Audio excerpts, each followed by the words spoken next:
WW está de volta conosco agora o professor de Direito Constitucional da PUC de São Paulo, Jorge Abud. Boa noite. Boa noite, Caio. Bem-vindo. Pessoal, vamos falar sobre essa semana ali no Supremo Tribunal Federal, no Judiciário, né, retomando os trabalhos amanhã, após o recesso de julho, tal qual o Congresso Nacional. Né? Na quinta-feira também tem uma novidade, né? O novo ministro do Supremo, Cristiano Zanin, toma posse e aí vários julgamentos polêmicos aí pela frente também por parte do Supremo Tribunal Federal. Veja na reportagem do Theo Cury. A posse de Cristiano Zanin deve reunir cerca de 350 pessoas, entre elas os chefes dos três poderes. O advogado se torna ministro do STF pela indicação do seu cliente de longa data, o presidente Lula. Zanin passou sem dificuldades em sua sabatina. O advogado foi aprovado com folga pelos senadores na CCJ e no plenário. Aprovada a indicação do senhor Cristiano Zanin. E no Supremo Tribunal Federal ainda contou com uma manobra do ministro Dias Toffoli. Assim que Ricardo Lewandowski se aposentou, ele pediu para mudar da primeira para a segunda turma, o que pode retirar alguns casos da Lava Jato da rota do indicado de Lula.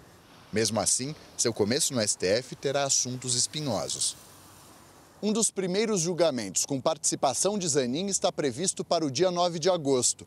É a análise de 4 ações que contestam a criação do juiz de garantias. Um tema polêmico que surgiu como resposta do Congresso a supostos abusos alegados por advogados e políticos críticos da Operação Lava Jato.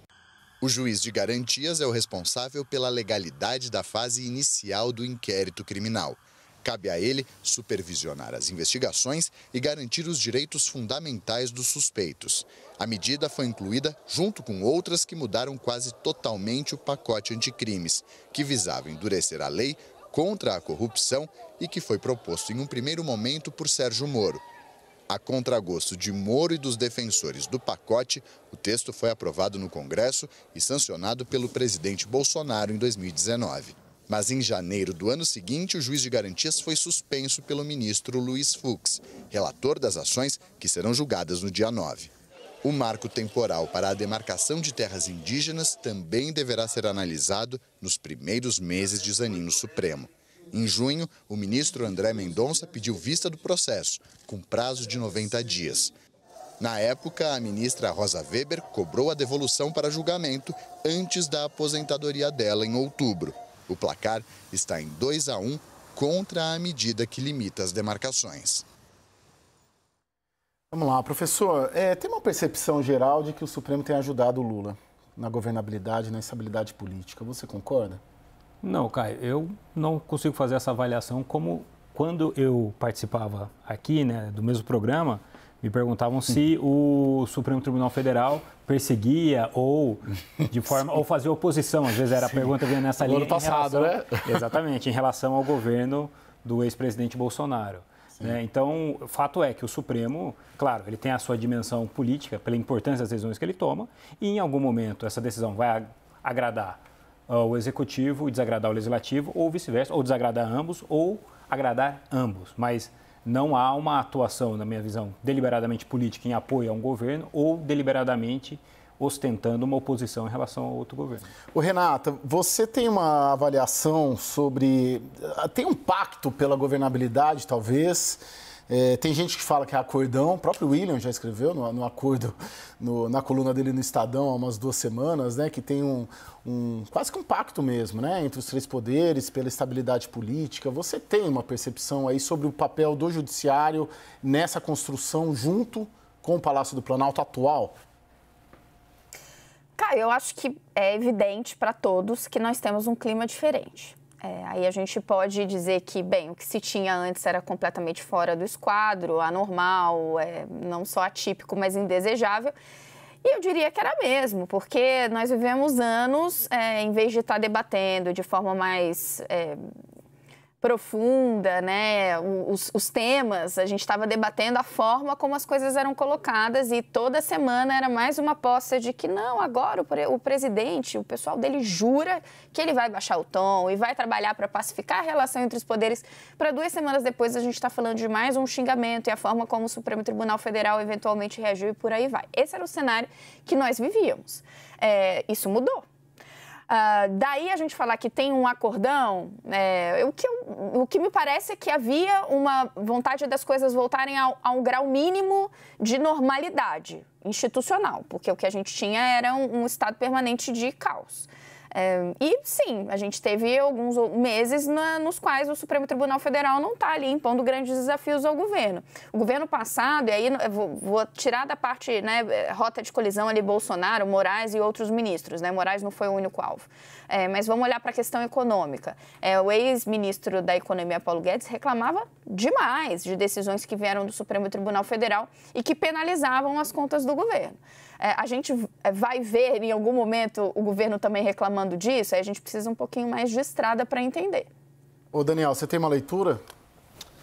Então, Caio, acho que a gente vai...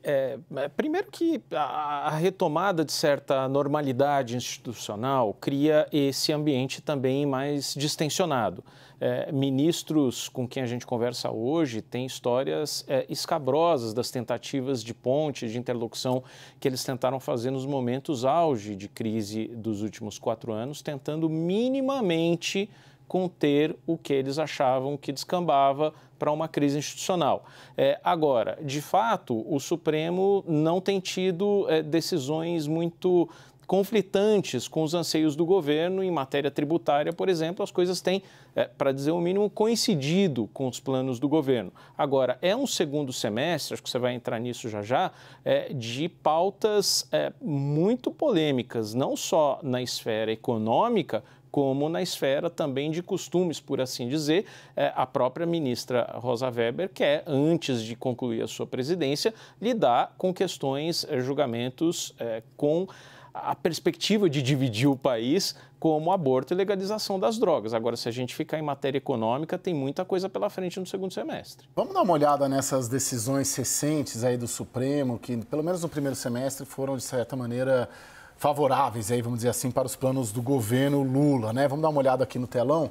Olha lá, entre elas, a flexibilização da lei das estatais, né? Foi uma liminar do ministro Lewandowski, derrubando a proibição para agentes políticos de assumir cargos. Isso facilitou a construção da governabilidade por parte do Palácio do Planalto. Teve aquela decisão também da coisa julgada, né? A revisão da coisa julgada, né? Que os ministros decidiram por unanimidade que decisões sobre questões tributárias podem ser revistas mesmo depois de transitadas em julgado. Lembrando que uma das grandes questões aí para o governo é fazer receita, né? Com esse novo arcabouço fiscal. Tem mais uma tela aí que o nosso grande Saulo Tiossi produziu. Olha lá, o caso Valdez Góes, né? Ministro, né? Um ministro relevante aí da esplanada, e o ministro Barroso mudou o entendimento para absolver esse ministro por peculato quando ele era governador do Amapá. E teve uma decisão também ali do ministro Gilmar mudando o entendimento para votar pela legalidade do pagamento obrigatório aos sindicatos. Professor, eu queria te ouvir sobre essa posse do Zanin. A chegada do Zanin na quinta-feira é a posse, né? Lá em Brasília, no Supremo.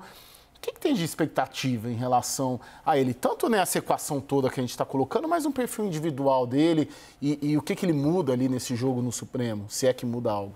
Assim, Caio, como o Supremo cada vez se torna um ator mais relevante do ponto de vista político, econômico e social, tendo em vista que o Supremo é composto por 11, um sempre na presidência. Então, qualquer mudança no Supremo, ela é extremamente relevante hoje. Por isso que todo mundo tem debatido isso. E em relação a todos os novos ministros, seja o ministro Zanin agora, né, seja um eventual novo ministro com a aposentadoria da ministra Rosa Weber por volta de setembro, a gente não sabe quando haverá a nomeação do novo ministro, isso é algo que gera uma expectativa, né? Como será a postura do ministro, como que ele votará temas referentes ao direito penal, ao direito tributário, ao direito econômico. Tudo isso que gera uma expectativa. Em relação só, se eu puder, a algumas das decisões, porque há várias formas de analisar a decisão do Supremo. Sim, sim. Então, por exemplo, a decisão da coisa julgada é uma decisão que melhora a arrecadação não só da União Federal, sim, mas dos estados, independentemente do partido político, e dos municípios, né? Então, é uma tese fixada tributariamente que vale para todos. Sim. A gente poderia pegar uma decisão do Supremo tributariamente que teria sido ruim, por exemplo, para a esfera federal, a questão do fundo rural.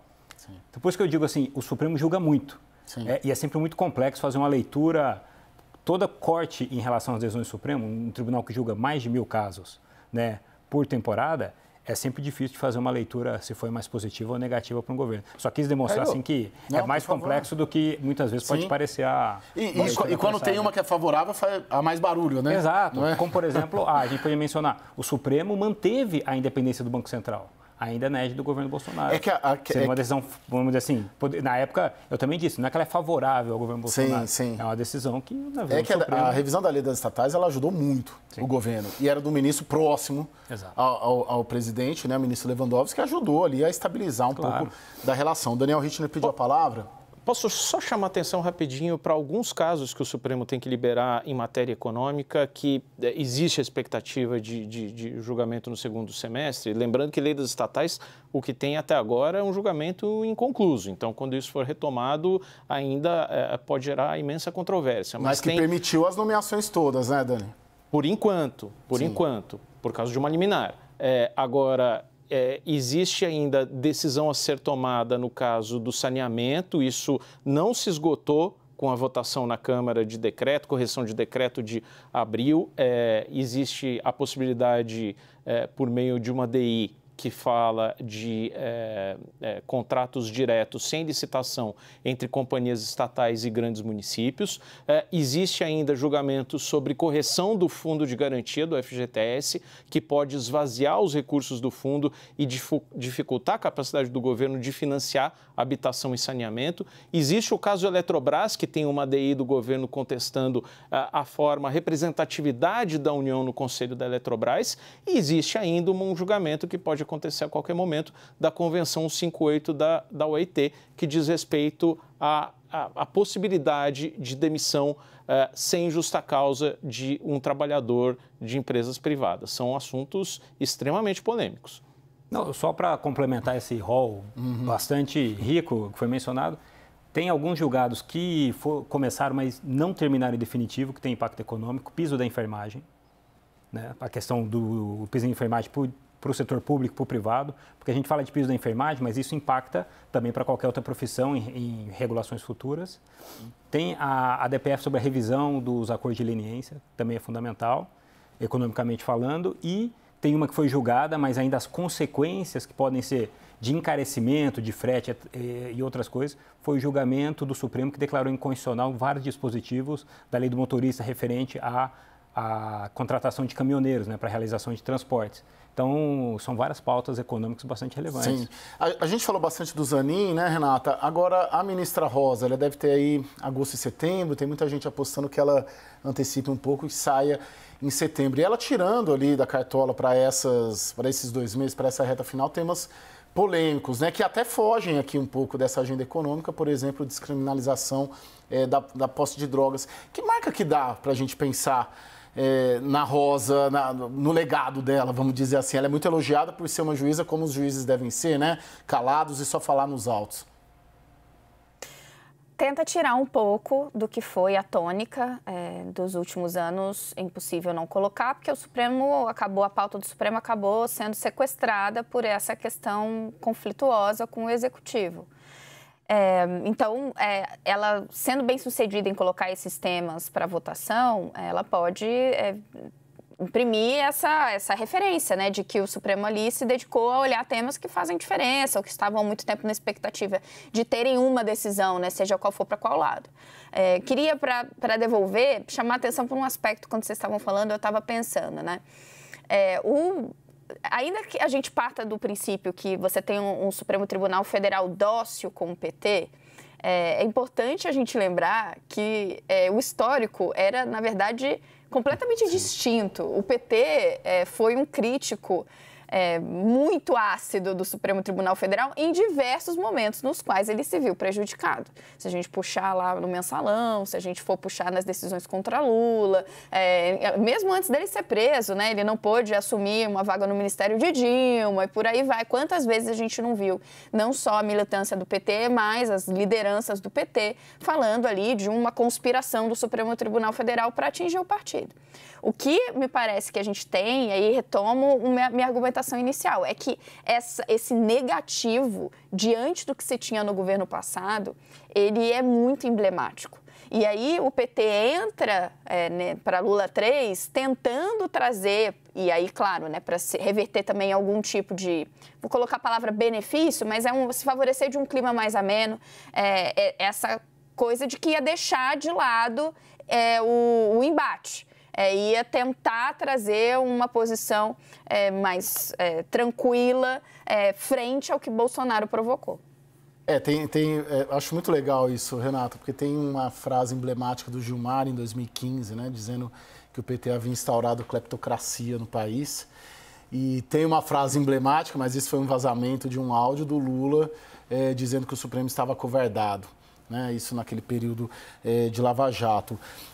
Professor, das conversas que você tem, a excelente interlocução que você tem nas cortes superiores, você vislumbra um perfil que o Palácio quer para essa sucessão da Rosa? Fala-se muito numa mulher. O que você tem sentido ali que encaixaria e que o governo pretende ali nomear? Assim, o ministro, sempre o novo nomeado, ou a nova nomeada, é sempre uma incógnita, né? Eu realmente não tenho ideia de quem seria. Mas faria jus, uma homenagem ao legado da ministra Rosa, alguém que mantenha, né, o seu perfil, que sempre foi técnico, etc., mas que principalmente mantenha uma característica, uma qualidade que é essencial para um bom juiz, principalmente para um juiz de Supremas Cortes, que é a coragem. Sim. E a ministra Rosa, a presidência dela, se eu fosse definir, é marcada pela coragem. Ela não tem receio de pautar temas polêmicos. Não, e talvez a grande decisão espetacular dela ali, que muda de fato uma mudança invisível, é o prazo, né, de pedido de vista e também a obrigatoriedade de decisões monocráticas serem remetidas, serem referendadas pelo plenário. Sim. São duas mudanças simples, discretas e de grande impacto, não é? Não, eu diria fundamentais para uma melhor, vamos dizer assim, prestação de contas do Supremo para a sociedade. E foi na presidência dela que se conseguiu mudar o regimento com essa melhoria. Sim. Daniel? Eu acho que o grande legado de Rosa Weber é a discrição, é falar menos por entrevistas, por palanques e comícios políticos ou por grupos partidários e falar sempre pelos autos. Precisamos, em lugar de tanta tensão e de tanta rivalidade política, de mais rosas. Não, e é interessante que nesse segundo semestre tem muita questão jurídica, né? A gente fala bastante da agenda econômica, do Congresso, do Palácio do Planalto, do ministro Haddad, mas tem muita indicação para as cortes superiores e principalmente Augusto Aras, né, Rê? Sim, decisões importantíssimas, né? Próximo ministro do Supremo, próximo procurador-geral da República, vagas no STJ, decisão no TRF1, tem muita coisa a ser decidida e que vai ter impacto no Judiciário, também no Ministério Público, e que vai passar ali por Lula. Os próximos meses são realmente muito importantes nesse sentido.